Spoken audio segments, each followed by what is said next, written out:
for your understanding. Sheriff, wait till you see what I have ready for you. Ladies and gentlemen, Undersheriff Kory L is no Baryshnikov, but he is a very accomplished man in his own right. Undersheriff Kory L.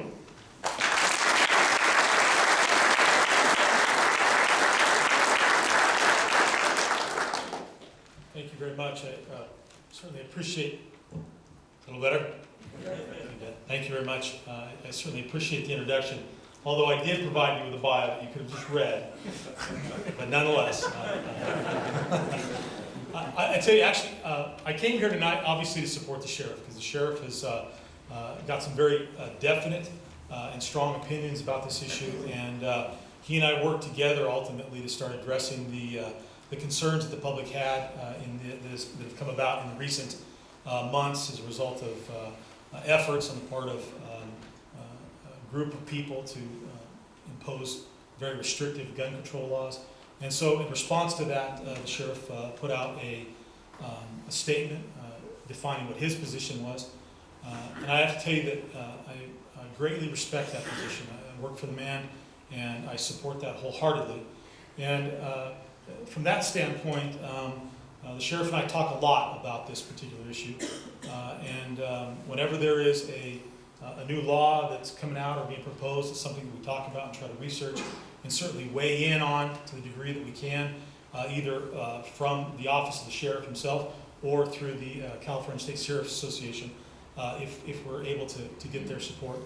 And in many respects, when something comes down or there's a question that came out, the sheriff looks to me to do the research, because that's something that I enjoy doing, and am here to provide that support to him. But other than that, I didn't prepare any specific comments. So I'll just say this: I do appreciate everything that you're doing. I think it's important for us to get out and be engaged. It's important for good, honest, decent people who support constitutional rights to talk with each other, and to, as I think Caleb said, which was very important, is to engage people. That's the only way that we're ultimately going to get the message out. So with that, I will turn it over to Sheriff Smith, and if during the course of his comments, if there's anything else that I can add, I'm sure that he'll look to me. Thank you.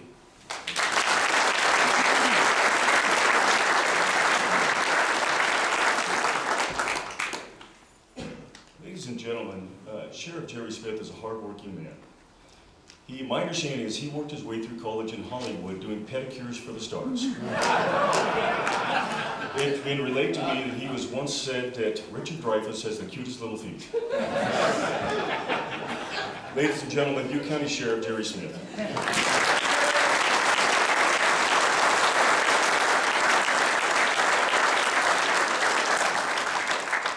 Good evening, Butte County. How are you?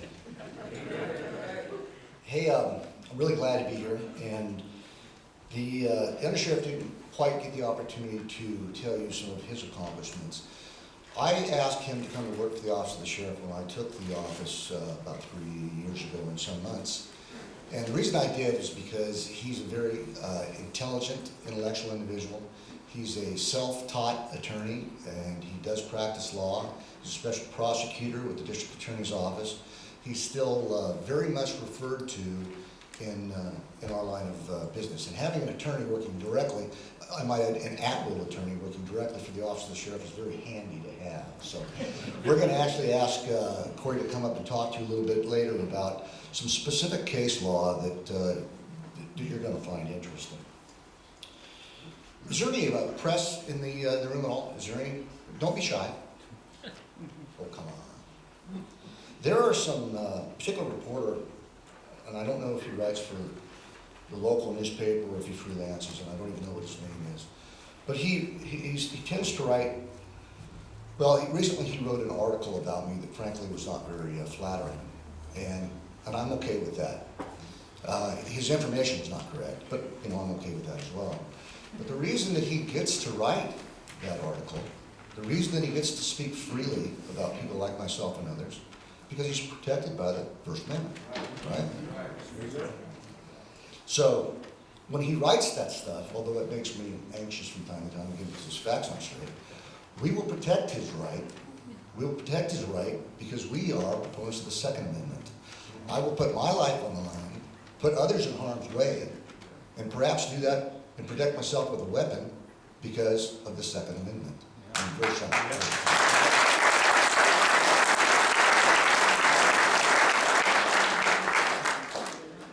A well-regulated militia being necessary to the security of a free state, the right of the people to keep and bear arms shall not be infringed. We all know what that is, right?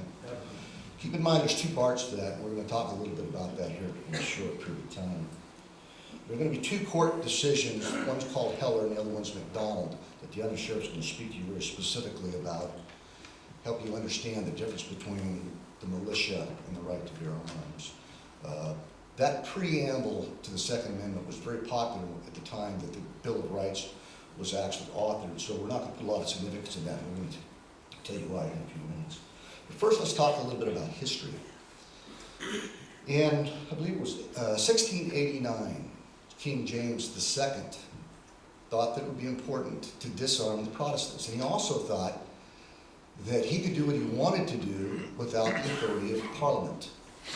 But he was afraid of being overthrown. He was Catholic, and a good majority of his constituency was converting to Protestant.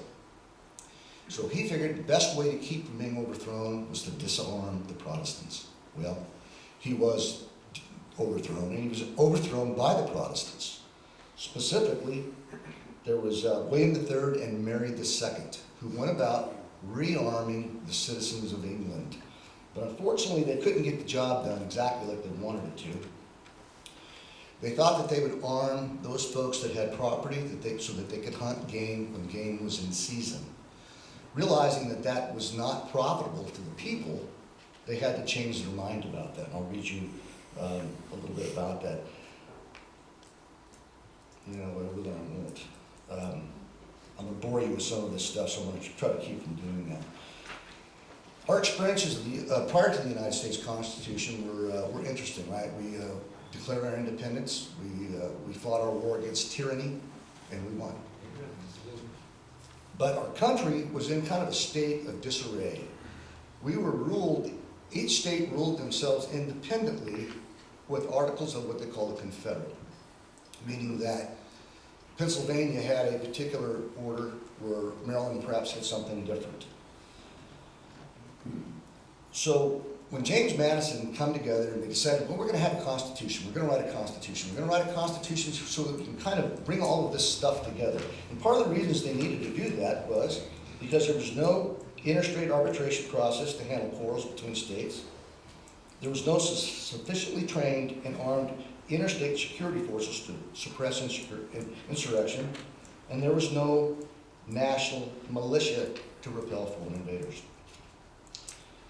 So two states came together and they decided, well, we need to figure out how we're going to do that. And we'll see you next year. Come tell us how you're going to do that. And they did. And the idea was spawned to develop a constitution where we could bring all of the states together under one federal government. And it might be worthy of note that the early English settlers in America viewed the right to arms and the right to bear arms and have a state militia is not only for the purpose of repelling invaders, but they had other ideas too. They enabled people to organize a militia system. We'll go back and talk about the militia in a few minutes. Participate in law enforcement. That's interesting. That's something that's important to me. And we'll talk about posse comitatus here in a minute. Deterring tyrannical government. We did that. We did it again in 1812, by the way. And as a result of that, militia was engaged. And unfortunately, since they were not very well trained, they sacked Washington and burned the White House. We'll talk about militia in a few minutes. We need to do it again.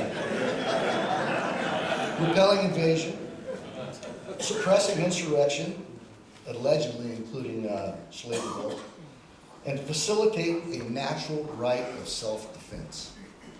Now, with Madison's, nobody knows, really, truly, why his preamble was the militia side of that. He could have done any of these other things, but no one really knows. No one knows. Did he do it by eeny, meeny, miny, mo, or Moshambo? Nobody really knows. But he chose the militia preamble. He could have said, so the sheriff could raise a posse. He could have said, so that we could put down a tyrannical government, but he didn't. So that's caused a lot of confusion over the years.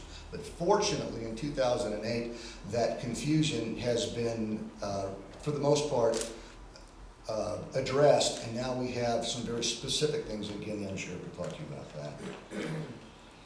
Now, let me ask you, is the Constitution a moving, fluid document, or is it stable? Is it static? Is it static? And how about the Bill of Rights? Same thing? Actually, that's not true. The reason it's not true is because frequently we've amended the Constitution of the United States. The Falstead Act, for instance, prohibition of alcohol. What was that, Article 18, I believe? And then Article 21 of the Constitution did away with Article 18, right? So the Constitution is fluid. How many of you folks were voting in the year of 1969, for instance? Raise your hand, please. How old were you when you had the opportunity to vote? You were 21, right? We changed that in 1971, and we changed the Constitution of the United States of America to allow 18-year-olds to vote. Why did we do that? We figured if you were going to go to war, you ought to have the opportunity to vote. So one more time, the Constitution was changed. And we continually move on the Constitution. We add things and we take things away all the time. So in reality, it is a fluid document. Now, the Bill of Rights.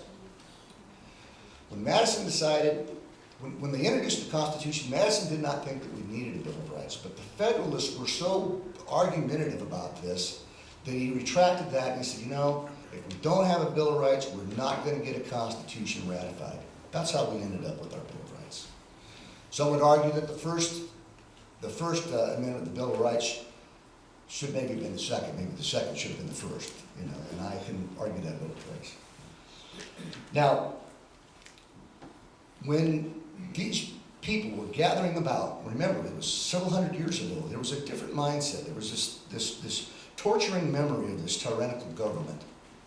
So they, in their minds, were thinking that we have to arm our people, make sure that they're armed, so that we can propel a standing army, an army that could be brought about by our government.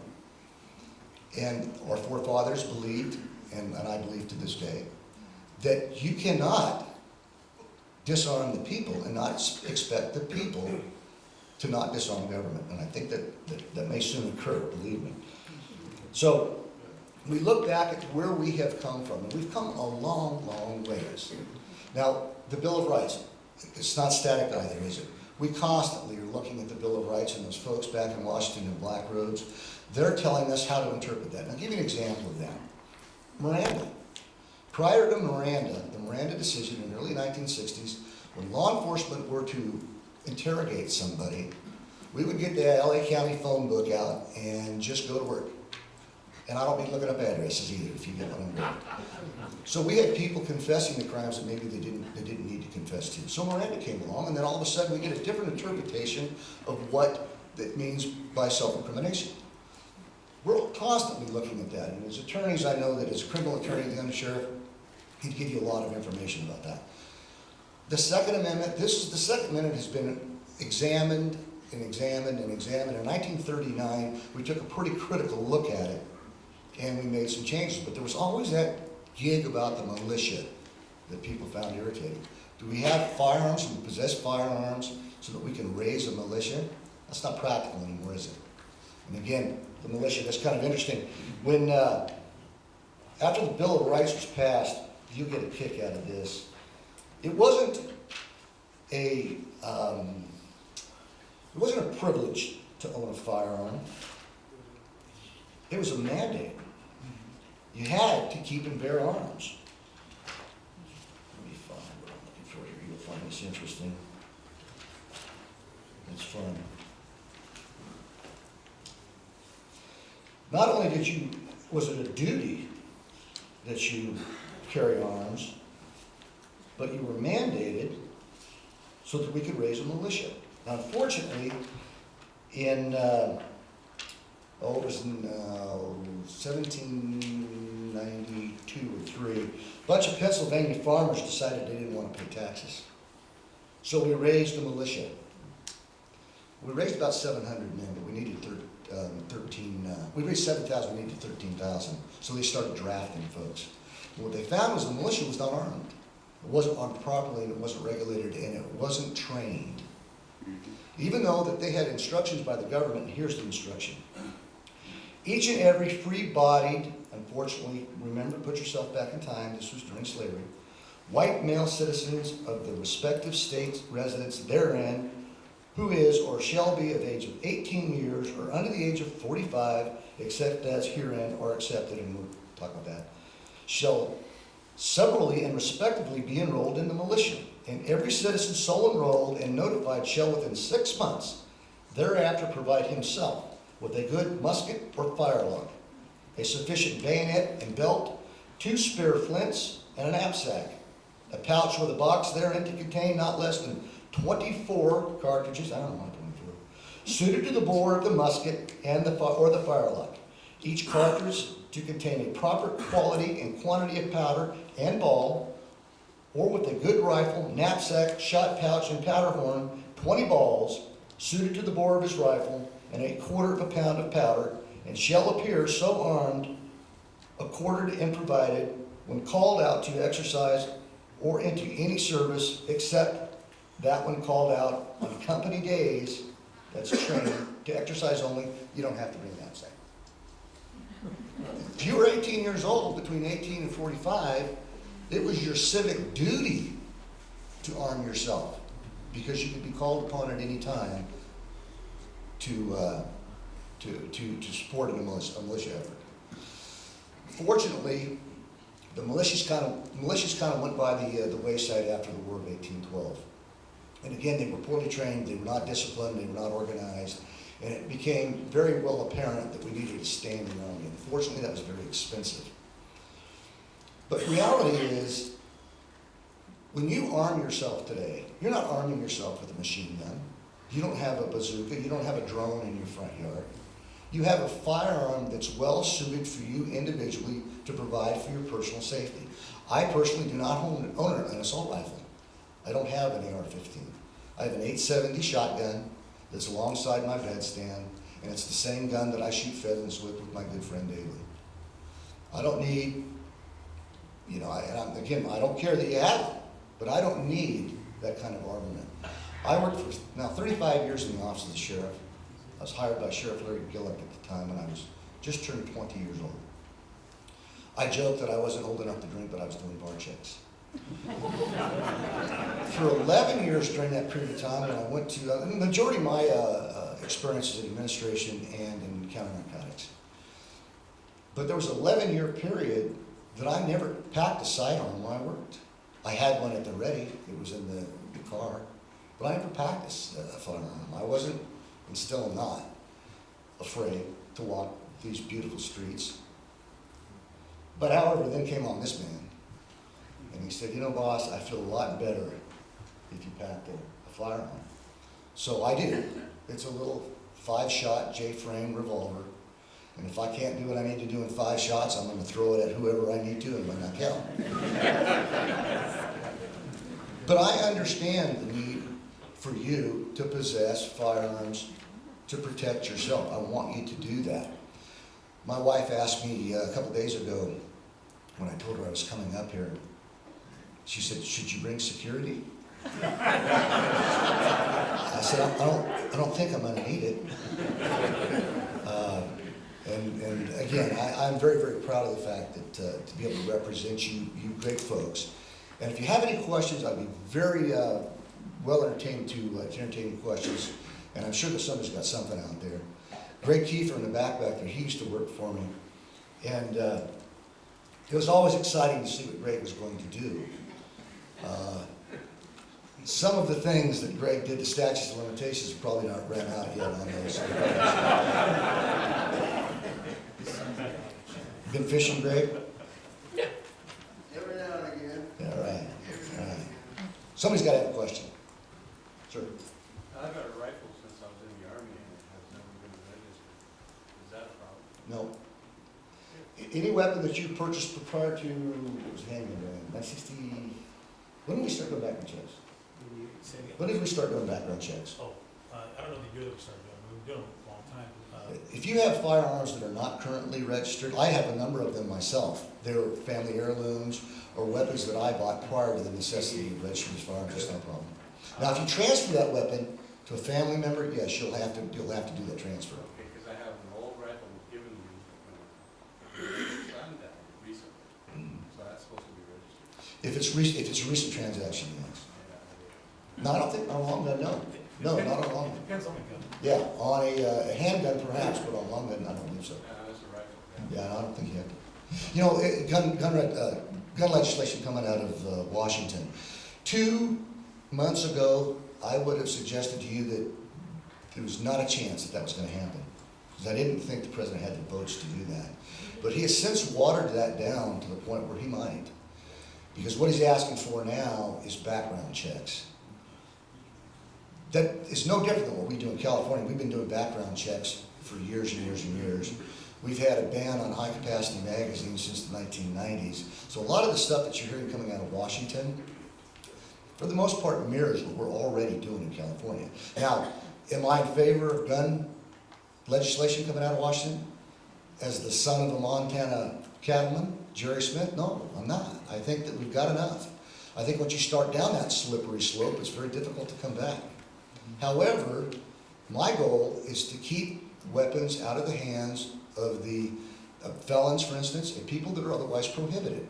And if we have to do a background check on those folks, that might be a way to help facilitate. Are you going to get them all? No, you're not. There'll be people slip through that. Will these people get firearms that are not registered? You bet they are.